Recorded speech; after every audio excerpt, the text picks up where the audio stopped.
week-end. Merci de choisir la télévision nationale pour vous informer. Il est 23h, l'heure du journal. Bienvenue à tous. Ce dimanche 30 juin, la République démocratique du Congo commémore ses 64e anniversaire de l'indépendance, la veille de cette fête nationale. Le président de la République, Félix-Antoine Tshisekedi Tshilombo, s'adresse à la nation à travers un message télévisé. Direction la cité de l'Union africaine pour suivre le message du chef de l'État, Félix-Antoine Tshisekedi Tshilombo.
Congolaises, Congolais, mes très chers compatriotes, le 30 juin, nous célébrons bien plus qu'un simple anniversaire. Nous célébrons l'âme de notre nation, sa force et sa résilience. C'est une célébration de notre liberté chèrement acquise par le courage et les sacrifices consentis par les pères de notre indépendance qui ont combattu sans relâche les affres du colonialisme pour que nous puissions jouir de notre liberté et de notre souveraineté. C'est ici le lieu de rendre un hommage appuyé à leur bravoure, à leur détermination et à leur vision lumineuse pour un Congo uni, libre et prospère. Aujourd'hui, nous sommes 64 ans plus âgés, 64 ans plus forts, 64 fois plus déterminés à poursuivre l'œuvre de nos pères fondateurs. Le cheminement de notre nation nous renseigne que l'indépendance chèrement acquise est certes un choix délibéré de responsabilité, mais elle ne devient véritablement un acquis que lorsque nous en faisons un pari ambitieux. Celui de la volonté inébranlable de tout un peuple d'aller toujours vers le progrès économique et social pour un bien-être durable. Elle est un combat continu qui exige notre unité, notre solidarité et notre engagement pour un avenir meilleur pour tous. Mes très chers compatriotes, cette commémoration est marquée cette année par l'installation effective des institutions de la République et des animateurs issus du 4e cycle électoral qui a connu pour la première fois la participation d'une partie de nos compatriotes vivant à l'étranger. Ce processus est appelé à s'étendre à l'ensemble de la diaspora congolaise à travers le monde. Je me réjouis de célébrer notre marche collective vers la consolidation de la démocratie et la promotion de l'état de droit dans notre nation. Il est crucial que nous reconnaissions l'importance de ces valeurs fondamentales pour assurer une société juste, équitable et prospère pour tous. Mes très chers compatriotes, le défi sécuritaire auquel nous sommes injustement confrontés est complexe et exige une réponse collective, courageuse et déterminée de notre part. En cette journée sacrée de notre indépendance, je ne peux passer sous silence la grave situation sécuritaire qui secoue notre pays.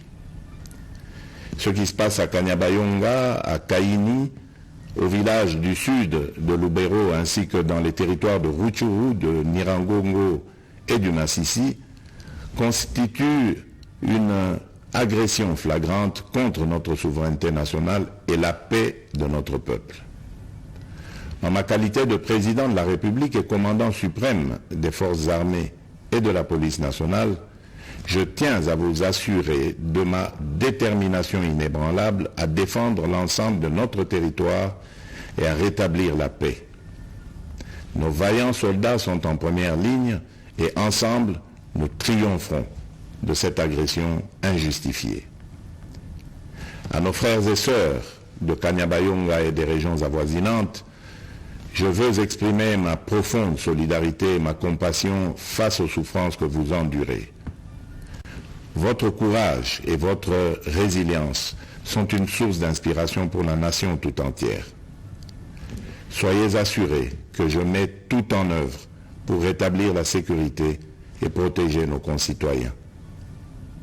Je viens de tenir un Conseil supérieur de la défense élargi et des instructions claires et fermes ont été données pour la sauvegarde de l'intégrité territoriale de notre pays. Ensemble, unis et déterminés, nous surmonterons ces épreuves et nous restaurerons la paix et la sécurité dans notre chère patrie. Mes très chers compatriotes, les forces extérieures hostiles qui agressent injustement notre pays évoquent le prétexte farfelu des supposées exactions commises contre les communautés rwandophones établies chez nous. Les justifications brandies par les auteurs connus de cette agression sont manifestement dénuées de tout fondement. Je tiens à rappeler fermement que la République démocratique du Congo, fidèle à son hospitalité légendaire, respectueuse des principes humanitaires et de ses obligations internationales, a toujours, depuis son accession à l'indépendance, accueilli par vagues de réfugiés venant des pays voisins. À titre d'exemple, la République démocratique du Congo a offert son hospitalité notamment aux communautés angolaises, burundaises et centrafricaines en raison de nombreux et violents conflits qui avaient secoué leur pays en son temps. Ces dernières ont toujours vécu en harmonie avec les 450 communautés autochtones et locales. La question des réfugiés est une préoccupation majeure pour notre gouvernement et nous la traitons avec sérieux, méticulosité et compassion. Cependant, le refus persistant de notre voisin de coopérer pleinement sur des questions essentielles, telles que convenues avec le Haut Commissariat des Nations Unies pour les réfugiés, complique la résolution de cette crise humanitaire. Prenant donc la mesure de l'héritage de notre indépendance, nous augmentons sensiblement les moyens de défense et de sécurité pour protéger avec plus d'efficacité nos frontières et nos populations. C'est pourquoi j'ai instruit le nouveau gouvernement de la République d'investir prioritairement dans le renforcement des capacités de l'État à sécuriser le territoire et la population, avec un budget cumulé sur les 5 ans représentant 20% du budget annuel, essentiellement destiné à poursuivre des actions de la montée en puissance de nos forces de défense et de sécurité. Honneur et courage aux vaillants soldats et combattants qui défendent loyalement la patrie au péril de leur vie.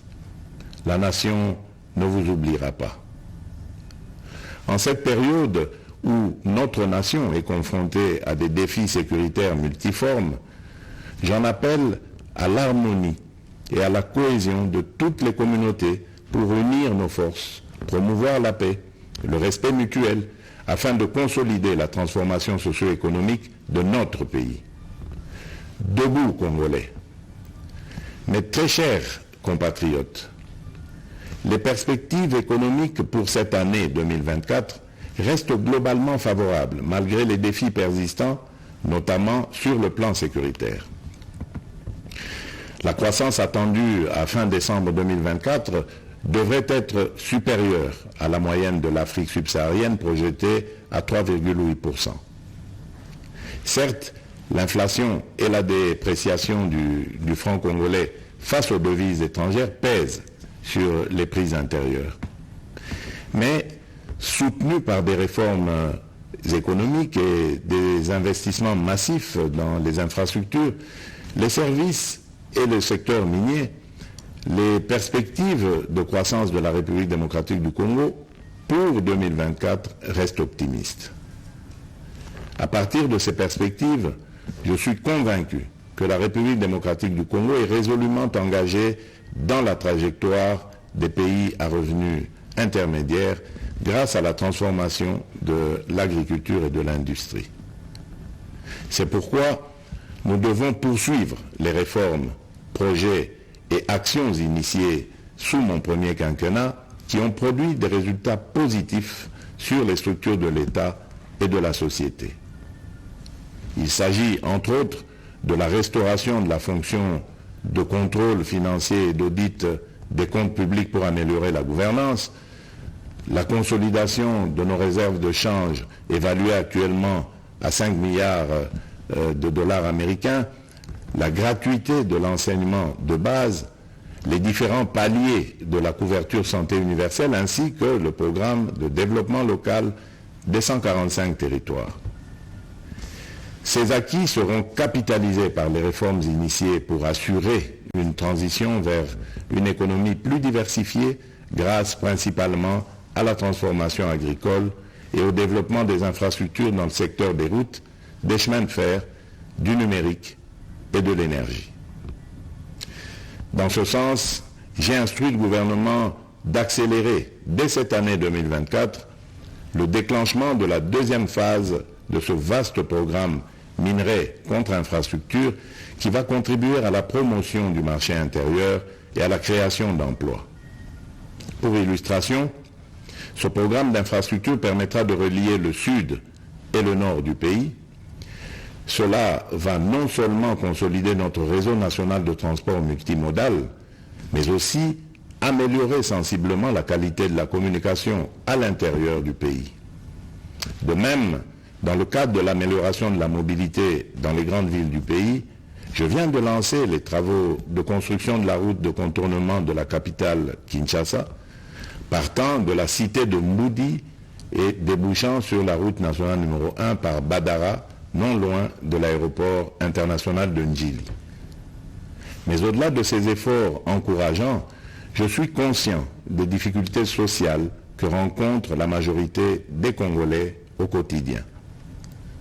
En ma qualité de garant de la nation, je peux vous rassurer que cette situation me tient à cœur et que rien n'arrêtera ma détermination à y apporter des solutions idoines et urgentes. Aussi, ai-je instruit le gouvernement à prendre des mesures nécessaires pour alléger le coût du panier de la ménagère et améliorer le pouvoir d'achat de la population. Mes très chers compatriotes, la véritable indépendance et la liberté découlent inévitablement du développement, fruit d'un dévouement et d'une prise de conscience profonde de nos responsabilités. Ainsi, en célébrant notre fête nationale, nous sommes tous interpellés à embrasser pleinement la maturité de notre nation et à assumer pleinement les devoirs qui en découlent. En tant que citoyennes et citoyens congolais, où que nous soyons, il est impératif de nous engager résolument pour promouvoir les valeurs de solidarité, de justice et de travail. C'est en nous appropriant véritablement de ces idéaux que nous prendrons pour de bon le plus bel élan, comme nous y invite notre hymne national, et ce, en vue d'ouvrir la voie à un avenir radieux pour notre pays, lui permettant ainsi de prendre sa place légitime parmi les nations influentes du monde. Bonne fête nationale à toutes et à tous. Que Dieu bénisse la République démocratique du Congo, son peuple et tous ceux qui l'ont choisi comme pays de résidence. Vive la République démocratique du Congo. Je vous remercie.